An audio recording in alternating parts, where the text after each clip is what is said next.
Manipuler les nuages pour qu'ils pleuvent, oui, ça existe. Et de plus en plus de pays s'y essayent. Mais comment ça marche exactement et est-ce que modifier le climat, c'est vraiment sans danger?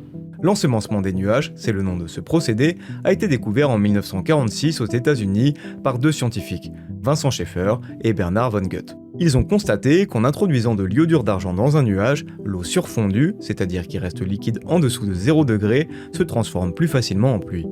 Aujourd'hui encore, le principe est le même. Des avions ou des canons au sol diffusent ces particules qui transforment de minuscules gouttes présentes dans les nuages en cristaux de glace. Ces cristaux s'alourdissent et finissent par tomber sous forme de pluie ou de neige. Simple en théorie. Mais en pratique, ça ne marche pas toujours. En fait, les nuages doivent être ensemençables, assez froids, assez humides et assez épais. Sinon, aucun effet. Résultat, l'efficacité reste très variable d'un pays à l'autre, d'une météo à l'autre. Pourtant, une cinquantaine de pays l'utilisent déjà. Certains cherchent à provoquer la pluie dans des régions arides, d'autres veulent au contraire affaiblir les nuages pour éviter la grêle. C'est le cas de la France, où plus de 800 générateurs sont déployés. Ces générateurs, qui propulsent de l'iodure d'argent, sont utilisés par des agriculteurs pour protéger leurs récoltes.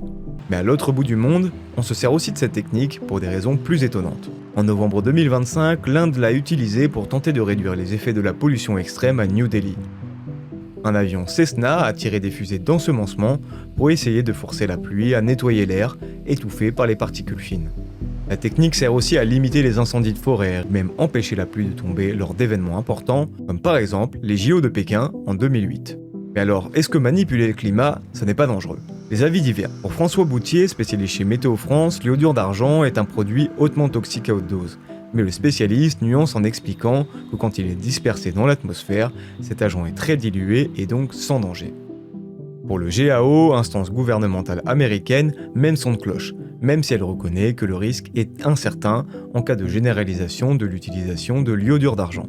Un constat partagé par l'IERE, Institute for Environmental Research and Education de Washington, qui s'interroge sur les effets cumulatifs à long terme de ces opérations et sur le risque de priver d'autres régions de pluie, et surtout de générer des sécheresses imprévues.